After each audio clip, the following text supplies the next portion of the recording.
मुझे उसका खेद है माते।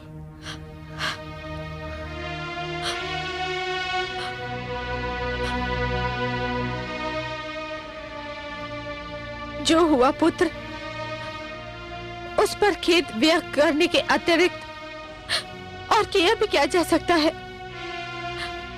परंतु खेद तो ये है कि तुम्हारा खेद और मेरा दुख भी अब होने के निर्णय को नहीं बदल सकता। माते, कहीं आप पिताश्री की मृत्यु के लिए मुझे तो उत्तरदायी नहीं समझ रही है? नहीं पुत्र, जो हुआ उसका उत्तरदायी मेरा ही भाग्य है। मेरे ही भाग्य में हार लिखी हुई थी। तुम्हारे पिताश्री ने जितनी बार तुम्हें मारने का प्रयास किया, उतनी ही बार मैं हारी। और अब जब वे मृत्यु से हार चुके हैं, तब भी वास्तव में मेरी ही हार हुई है। परंतु पुत्र, ये मेरी अंतिम हार है। इसमें तुम्हारा कोई दोष नहीं है, कोई दोष नहीं है।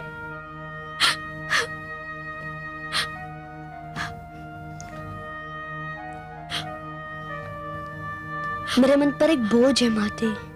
आप सोचे होंगे कि मैंने अपने पुत्र भगवान विष्णु से विनती करके भ्राता आह्लाद को फिर से जीवित करवा लिया। मैंने विष्णु से हट करके अपने गुरुजन शंडर अमर को काल के मुख से खींच लिया। तो अपने पिता के लिए भी भगवान विष्णु से जीवन दान क्यों नहीं मांगा? उन्हें पुनर्जीवन के वरदान से क्यों वंचित रखा? पुत्र, मेरे पति तुम्हारे पिता रहे ही कहाँ थे? उन्होंने तो स्वयं ये घोषणा कर दी थी कि ना तुम उनके पुत्र हो और ना ही वह तुम्हारे पिता। ये नाता तो उन्होंने अपने हाथों से तोड़ दिया था। प्रकृति का बनाया हुआ संबंध तो न जाने कब का उनके अहंकार की चौखट पर सिर पटक पटक कर दम तोड़ चुका था पुत्र। पर मैंने तो उस संबंध को कभी नहीं तोड़ा। मैं उस नाते को कभी नहीं भूला। मैं जानती हूँ पुत्र, इसीलिए तो मैं तुमको दोषी नहीं समझती हूँ। उन्होंने भगवान विष्णु से बैर किया और परिणाम वही हुआ जो भगवान के हर बैरी का होता है और होता रहेगा। कैसी विडंबना है ये, जो स्वयं को भगवान कहता था, सर्वशक्तिमान कहता था, जो स्वयं को दूसरों के प्राणों का रक्षक और स्वामी कहता था, वो अपने ही प्राणों की रक्षा न कर सका। तुमने पुत्र धर्म का पालन किया, परंतु मेरे पति पिता धर्म का पालन भी न कर सके। मैं पिता की छत्र छाया से वंचित हो चुका हूँ माते। मेरे सिर पर अब केवल आपकी छत्र छाया रह गई है। आपका प्रेम मेरा रक्षक रहा है, आपका आशीष मेरा रखवाला बना है। मुझे कभी स्वयं से दूर ना कीजिएगा। आपका स्नेह ही मेरे जीवन की सबसे बड़ी शक्ति है। मैं केवल ये कहने आया था कि अपने दुख में आप अकेली नहीं हैं। मैं आपके दुख का भागीदार हूँ। कुछ दुख ऐसे होते हैं पुत्र, जिनका कोई भागीदार नहीं बन सकता। हर व्यक्ति को ये दुख स्वयं सहने पड़ते हैं, चुपचाप अपने ही भीतर रह करके। अब तुम जाओ पुत्र, अभी बहुत कार्य शेष है। तुम जाकर इन कार्य को पूरा करो, अपना पुत्र धर्म निभाओ। मुझे कुछ आवश्यक निर्णय करना है।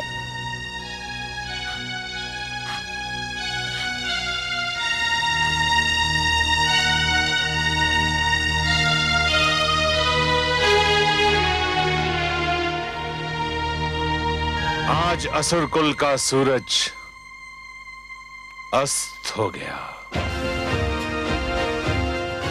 दुर्भाग्य का चंद्रमा अपनी समस्त कालिमा के साथ असुर लोक के आकाश पर निकल आया है। देवराज इंद्र के गर्व को चकनाचूर करने वाले असुरों के महानायक हिरण्यकश्यपु का आप समस्त असुर वीरों पर एक ऋण है जिसे आप सबको चुकाना है। हमें अति शीघ्र यह निर्णय लेना है कि हमारे प्रिय महाराज का अंतिम संस्कार कौन करेगा।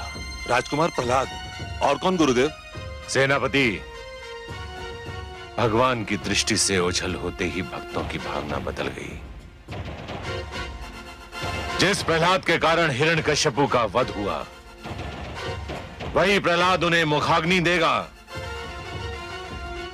जिस प्रहलाद से हमारे महाराज को विष्णु से अधिक घृणा थी,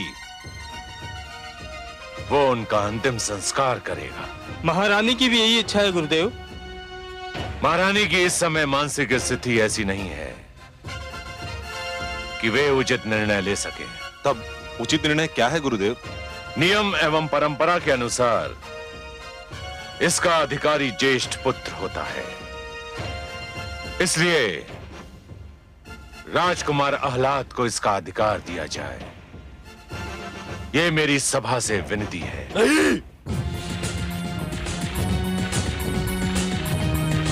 ना तो ये न्याय की दृष्टि से उचित है, ना तो धर्म की दृष्टि से। तुम इस सभा को यह बताने आए हो कि तुम महाराज हिरण्यकश्यपु के ज्येष्ठ पुत्र नहीं हो? नहीं गुरुदेव, मैं तो इस सभा को यह बताने आया हूं कि मैं आह्लाद महाराज हिरण्यकश्यपु का पुत्र ही नहीं हूं। राजकुमार आह्लाद, महारानी कायाधु ने आपको जन्म दिया है और मैंने आपका नामकरण किया था आह्लाद। सत्य है, किंतु इससे बड़ा सत्य यह है कि आपने मंत्र पढ़े, आपने महाराज हिरण्यकश्यपु से संकल्प करवाया और मुझे पूरी धार्मिक रीति से महारानी सिंगिका की गोद में डाल दिया गया। महारानी सिंगिका मेरी माताश्री थी, मैं महाराज विप्रचिति का पुत्र हूं। इसलिए सामंतगणों, महाराज हिरण्यकश्यपु की अंतिम क्रिया का अधिकार केवल प्रहलाद को है। ये उसी का अधिकार है, नियम से भी धर्म से भी। इसके उपरांत भी यदि आप लोगों ने आज प्रहलाद से उसका अधिकार छीनने की चेष्टा की तो मैं कह देता हूं, महाराज हिरण्यकश्यपु का मृत शरीर बिना अंतिम संस्कार के ही पड़ा रहेगा।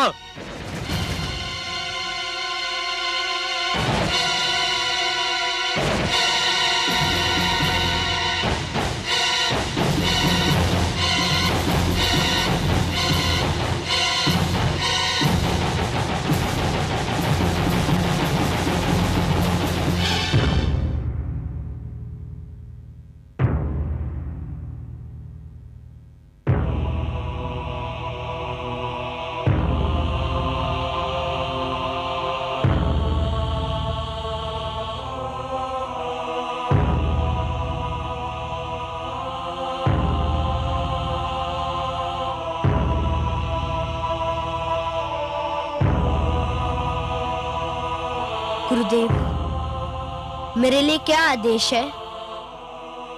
बस कुमार, महारानी कायाधु की प्रतीक्षा है। गुरुदेव, जब पिताश्री के अंतिम संस्कार के लिए ज्येष्ठ पुत्र मेरे भ्राता आह्लाद यहाँ है, तो माताश्री को यहाँ क्यों बुलाया जा रहा है? मेरे माता का हृदय बड़ा ही कोमल है। वे अभी तक पिताश्री की मृत्यु से उभर नहीं पाई है। वत्स, इस समय तुम्हें अपने हृदय को वज्र की भांति इस्पात बनाने की आवश्यकता पड़ेगी। जिस समय असुरराज हिरण्यकश्यपु की चिता को अग्नि दी जाएगी, उस समय तुम्हारी माता महारानी कायाधु भी इसी चिता पर होंगी। क्या? नहीं, नहीं, ये संभव नहीं है। क्या शोक में माताश्री ने अपने प्राण त्याग दिए? नहीं पुत्र, वे जीवित हैं, सकुशल हैं। ये परंपरा है जिसमें एक सुहागन नारी प्रतिव्रता कहलाने के लिए अपने मृतक पति के सिर को अपनी गोद में लेकर उसकी चिता में जलकर सती बन जाती है। नहीं!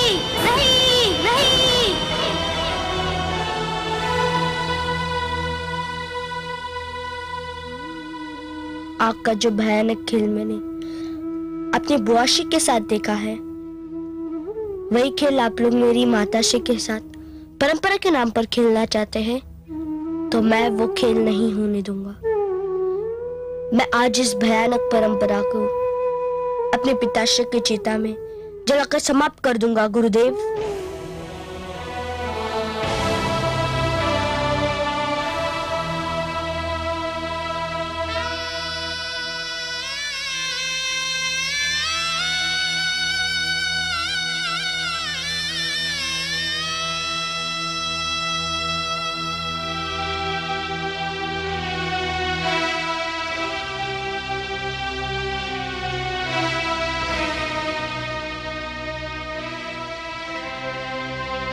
गुरुदेव, मुझे आशीष दीजिए। देवादिदेव, महादेव, तुम्हें अपना अंतिम कर्तव्य बिना किसी संकट के पूर्ण करने की शक्ति प्रदान करे। वो स्त्री बड़ी भाग्यशाली होती है जो इस संसार से सुहागन चली जाती है। तुमने ये निर्णय इसलिए लिया है कि तुम अपने इस सुहागन रूप को वैधव्य की लपटों में झोंकना नहीं चाहती हो, और इसीलिए आप सब परंपरा के पुजारी चाहते हैं कि मेरी माताश्री अपने आप को जीते जी चिता की लपटों में झोंक दे। ऐसा नहीं कहते हैं पुत्र। तुम तो मेरे धर्मात्मा पुत्र हो और मुझे पत्नी धर्म के मार्ग पर चलने से रोकना चाहते हो। आप आत्महत्या को धर्म कहती है? आप माताश्री इसे पत्नी का धर्म कहती है? एक ऐसा पति जिसने सारा जीवन आपको सुखी एक सांस नहीं लेने दी, उसके लिए आप आत्मदाह करना चाहती है और कहती है कि पत्नी का धर्म है। पुत्र, हाँ माते, आपका उनके प्रति धर्म अभी भी शेष बचा है जो जीवित नहीं है, और उनके प्रति आपका धर्म समाप्त हो गया है जो अभी भी जीवित है। क्या आपका माता होने के नाते कोई धर्म नहीं है? क्या संतान के प्रति आपके सारे उत्तरदायित्व तो समाप्त हो गए? नहीं पुत्र, मैं जानती हूँ तू अभी बहुत छोटा है, किंतु तुम्हारे लिए इतना बड़ा साम्राज्य है। यह हमारा नहीं है माते। मेरे भगवान विष्णु ने कितना अच्छा विभाजन किया था, आकाश देवताओं का, धरती मानव की और पातालम असुर लोगों का। मेरे पिताश्री ने देवताओं से आकाश छीना, मानव से धरती छीनी, और इसलिए मेरे विष्णु ने उन्हें दंड दिया। किंतु आप माता होकर हमें किस बात का दंड दे रही है? अच्छा माते, बताइए, क्या अभी तक आप इस मृत देह को पिताश्री मान रही है? परंतु पुत्र, ये मृत देह तो उन्हीं की है ना? हाँ माता, किंतु ये तो केवल देह है जिसे अभी अग्नि राख में बदल देगी। हमारा संबंध तो उस आत्मा से था जो अब नहीं है। तूने सत्य कहा पुत्र, किंतु संसार मुझे क्या कहेगा? मृत्यु के भय से मैंने अपना धर्म छोड़ दिया? नहीं माते, जिसने न जाने कितनी बार अपने पति के हाथों अपने पुत्र को मृत्यु के मुख में जाते देखा है, उस पीड़ा को झेला है, उसे मृत्यु से भय नहीं माते, नहीं। केवल धर्म के नाम पर मुझसे अपनी ममता की छाया मत छीनो। केवल परंपरा के लिए मुझे अनाथ मत करो माते। पुत्र, पुत्र, पुत्र, मैं तुझे धन्यवाद देती हूँ। तूने मुझे माता होने के अधूरे कर्तव्य का स्मरण कराया है। मैं जीऊंगी पुत्र, अपनी संतान के लिए। मैं केवल एक पत्नी नहीं, माता भी हूँ। ठीक है माते, तू मुझे आज्ञा दो। कि मैं अपने पिता के देह को अग्नि दूं। आज अपने पिता के साथ साथ प्राचीन असुर परंपरा, अन्याय, अधर्म, घृणा और द्वेष और उसके साथ साथ हिंसा की भावना को सदा के लिए अग्नि को समर्पित कर दूं।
कितना अंतर है, कितना महान अंतर है।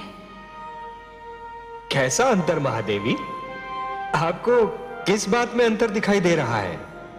इस रूप में कमल नयन जो मैं अब देख रही हूं, और उस रूप में जो मैंने हिरण्यकशिपु के वध के समय असुरलोक में देखा था।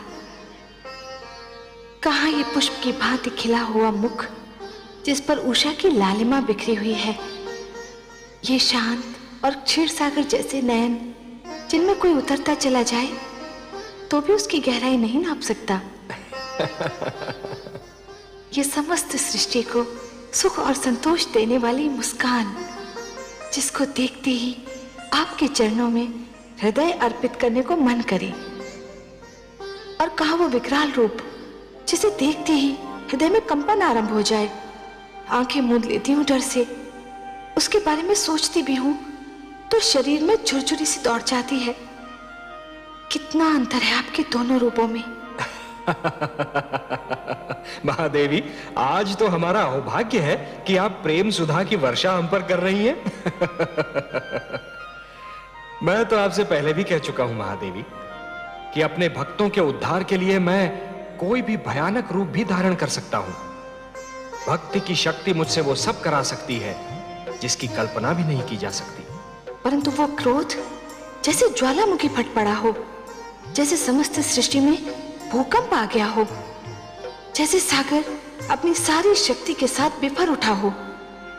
मैं तो समझी थी कि आज सृष्टि का पालनहार स्वयं ही सृष्टि का संहार करने पे तुला हुआ है।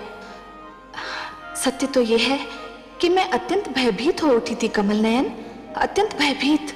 महादेवी, मैं सब कुछ सहन कर सकता हूं महादेवी, परंतु यदि कोई व्यक्ति अभिमान में यह कहने लगे कि वह स्वयं ही ईश्वर है, मैं उसे कदापि सहन नहीं कर सकता।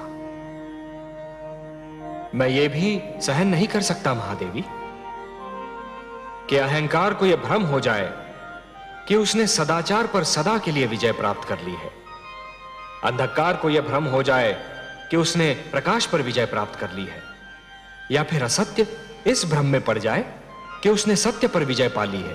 पर मैं क्या करूं कमल नयन?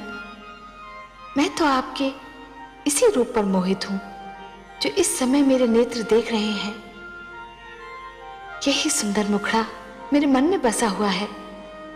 ये मुकुटधारी ललाट, यही सूर्य और चंद्र को लजाने वाला सुंदर मुखड़ा, ये दीप समान जगमगाते नेत्र, इसी को देखकर ही तो मैंने अपना हृदय आपके चरणों में रख दिया था।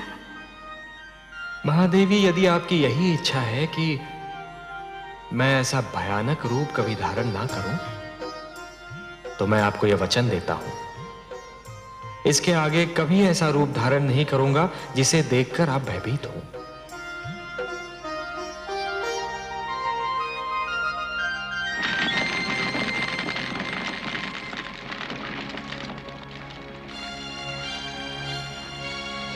देवराज, क्या पूरी आयु इस कारागार में कटेगी? अब तो अमृतपान भी महंगा लगने लगा। यदि अमृत ना पिया होता तो हिरण्यकश्यपु हमारा वध कर देता और हम सब इस कारागार की घुटन से मोक्ष पा जाए। ये सारा किया धरा ब्रह्मा जी का है, अपने ब्रह्मा जी का। न दिन में मरो न रात में, ये भी कोई वरदान है? न दिन में मरो न रात में, तो कब मरो? उनसे चतुर तो अपने अग्निदेव निकले। इतनी चतुराई से वरदान दिया कि हिरण्यकश्यपु अपनी बहन को नहीं बचा पाया। परंतु हे देवराज, अब हमारा होगा क्या? अब आप लोग मुक्त हैं।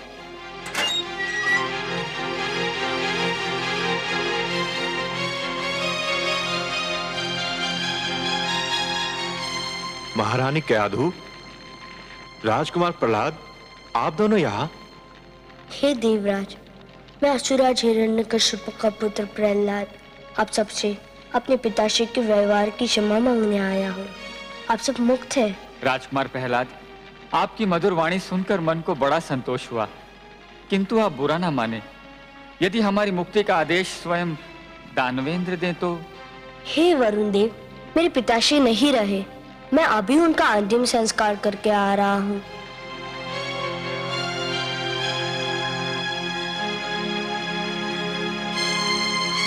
मेरा पुत्र सत्य कह रहा है। किंतु ब्रह्मा जी का वो वरदान,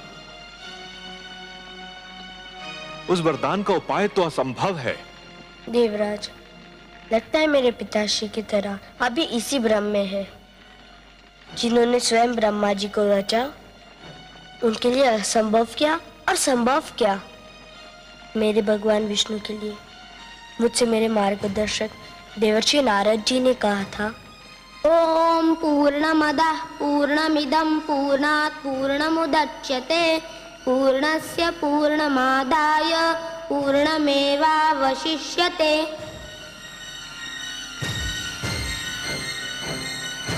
मेरे विष्णु के समक्ष जाकर तो प्रश्न भी उत्तर बन जाता है।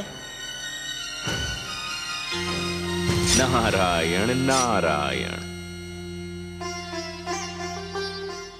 देवर्षि प्रणाम।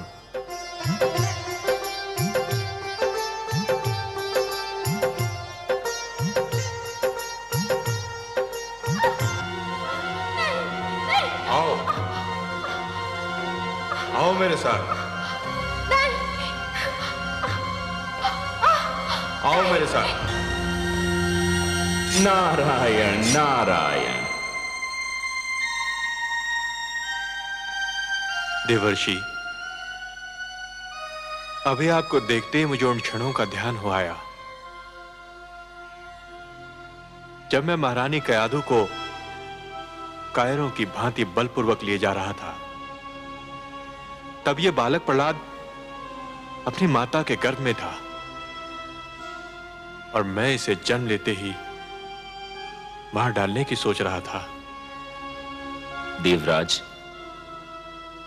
आप जिस बालक का वध करना चाह रहे थे, आज उसी के कारण आप इस कारागार से मुक्त हो रहे हैं।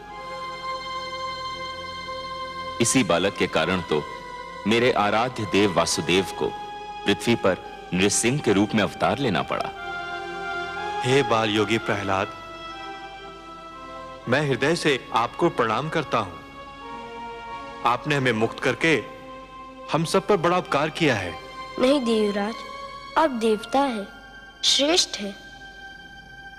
मैं आपको अपनी माता की इच्छा अनुसार आपका देवलोक आपको लौटा रहा हूँ।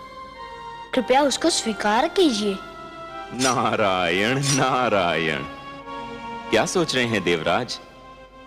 ये सत्य है, स्वप्न नहीं। नारायण नारायण। आज से देवता आकाश पर, मानव धरती पर और असुर पाताल में रहेंगे। कोई भी किसी की सीमा का उल्लंघन नहीं करेगा। सब अपने अपने घरों में आनंद से रहेंगे। युद्ध ना हो, शांति शांति हो। यही मेरी भगवान विष्णु से प्रार्थना है। कमल नयन, कितने आश्चर्य की बात है। आपने ध्यान दिया? आप किस आश्चर्य की ओर संकेत कर रही हैं महादेवी?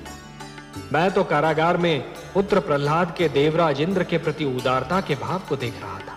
मेरा संकेत भी उसी ओर है। कहाँ वो इंद्र, देवताओं में असुर, और कहाँ हमारा पुत्र प्रहलाद, असुरों में देवता। पुत्र प्रहलाद ने उन देवराज इंद्र को उनका देवलोक लौटाया जो कभी उसे मारना चाहते थे। यदि पुत्र प्रहलाद उनका इंद्रासन नहीं लौटाता तो वो क्या कर लेते?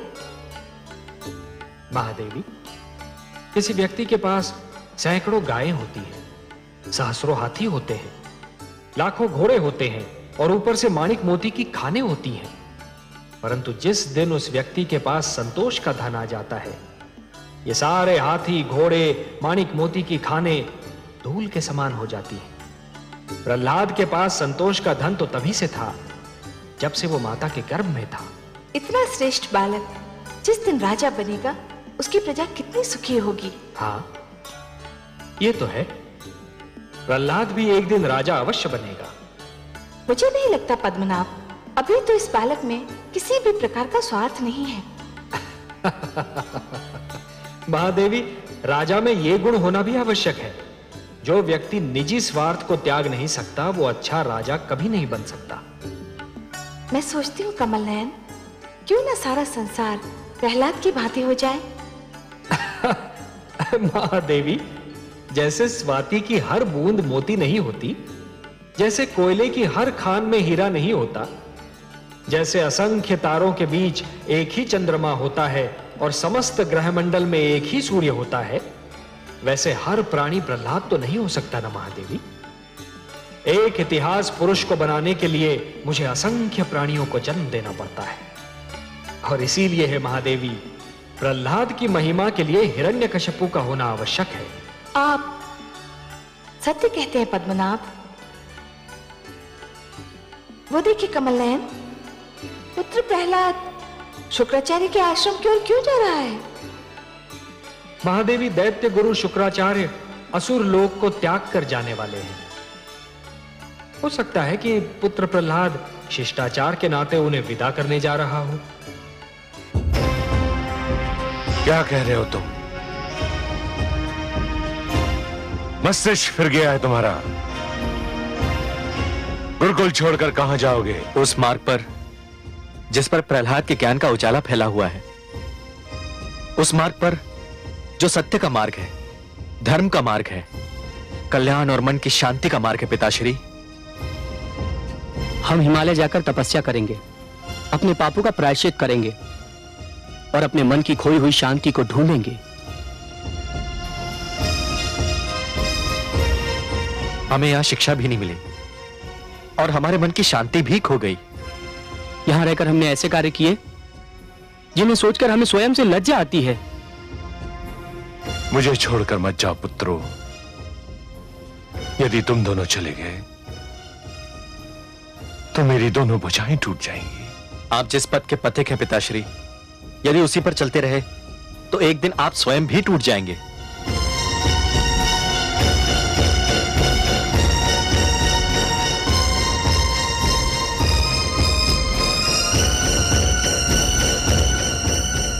हमें आज्ञा दीजिए पिताश्री।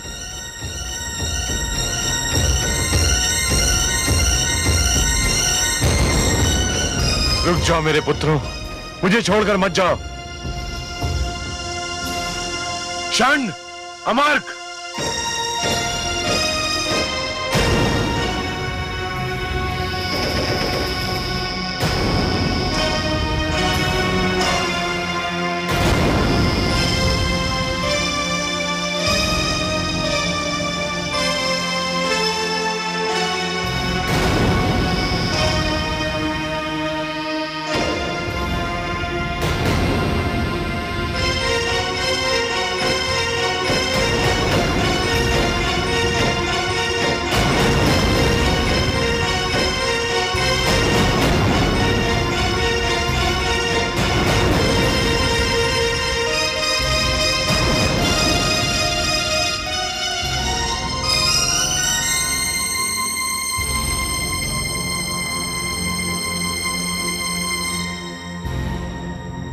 आयुष्मान भव। मुझे जैसी ही सूचना मिली मैं आपके पास चला आया गुरुदेव। किंतु वत्स, मुझे विदा करने के शिष्टाचार की अब कोई आवश्यकता नहीं है। मैं आपको विदा करने नहीं आया हूँ, तब मैं आपको रोकने आया हूँ। क्या तुम मुझे रोकने आए हो? हाँ गुरुदेव, आप महान हैं, असुरों के गुरु हैं, मेरे आचार्य हैं।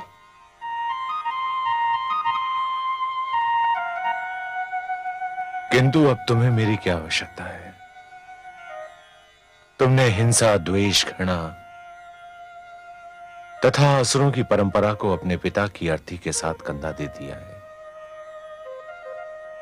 तुम्हारे राज में तो अब केवल विष्णु के मानने वालों को ही स्थान मिलेगा। नहीं गुरुदेव, मानने का संबंध विश्वास से है। जो ईश्वर को मानेंगे वे मेरे हैं, जो नहीं मानेंगे वे भी मेरे हैं।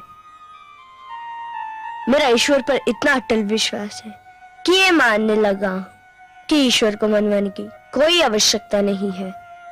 वे अपनी परम शक्ति स्वयं मनवा लेते हैं। मेरी निजी मान्यता का संबंध आपसे नहीं है गुरुदेव। मैं आसुरों की संस्कृति के विरोध नहीं हूँ। मुझे तो आपसे नीति की शिक्षा लेनी है, शस्त्र विद्या सीखनी है। एक पराजित व्यक्ति से शिक्षा ग्रहण करना चाहते हो? नहीं गुरुदेव, आप पराजित नहीं है।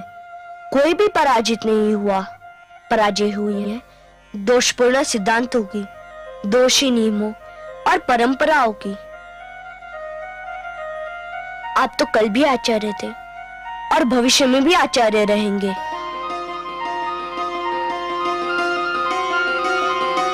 मुझे छोड़कर मत जाइए आचार्य, असुरों को छोड़कर मत जाइए। मैं आपके मार्ग में पड़ा हूं। यदि जाना है तो मेरे मस्तक पर पैर धर के निकल जाइए। उठो पुत्र। पुत्र, मैं संसार में अपने आप को सबसे बड़ा हठी समझता था, किंतु मैं तुमसे हार मानता हूं। मैं नहीं चाहूंगा। मैं तुम्हें शिक्षा दूंगा, नीति की, शस्त्र की, ज्ञान विज्ञान की, किंतु तुम भी मुझे वचन दो कि तुम मुझसे विष्णु भक्ति की हट नहीं करोगे।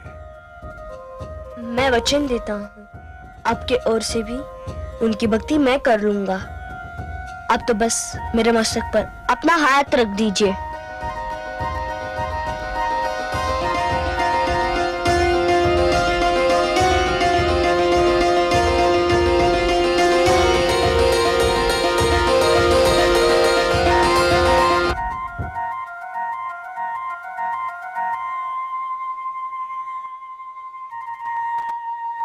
क्या हुआ महादेवी? आपने तो कहा था कि पुत्र प्रहलाद संकट को विदा करने जा रहा है। संकट? कैसा संकट महादेवी? मेरा तात्पर्य शुक्राचार्य से है। शुक्राचार्य? क्या हुआ, वो सकुशल तो हैं? शुक्राचार्य तो सकुशल हैं, किंतु मेरे पुत्र प्रहलाद की कुशलता का क्या होगा? अब क्या किया आपके पुत्र ने? क्या किया? उसने अपने आंगन में नाग पाल लिया है। अब नाग तो उसे डसेगा ही। महादेवी, आपने चंदन का वृक्ष देखा है? देखा है कमल नयन। चंदन के वृक्ष के चारों ओर नाग ही नाग होते हैं, पर उनके विष का प्रभाव चंदन के वृक्ष पर पड़ता ही नहीं। अपना प्रहलाद भी चंदन है। ये बात उपहास में टालने वाली नहीं है वासुदेव। पुत्र प्रहलाद कितना सीधा, कितना सरल है। शुक्राचार्य रूपी संकट अपने आप टल रहा था। अच्छा भला वो जा रहा था, किंतु पुत्र प्रहलाद ने अपने सबसे प्रबल विरोधी को अपने साथ रख लिया। ये क्या नीति हुई कमल नयन? महादेवी, बच्चा है, अबोध है, सीख जाएगा। अच्छा ये बताइए कि क्या आप जानती हैं कि सबसे बड़ा नीतिज्ञ कौन होता है? नहीं नारायण। सबसे बड़ा नीतिज्ञ वो होता है जो अपने विरोधियों को साथ लेकर चलता है। इससे तो यही सिद्ध हो रहा है कि प्रहलाद उतना सरल नहीं है जितना कि आप समझ रही हैं। अब ये तो देवर्षि नारद से ही पता चलेगा कि नीति की शिक्षा उन्होंने प्रहलाद को कब दी। आपकी बातें तो कभी कभी मेरी समझ से परे हो जाती हैं वासुदेव।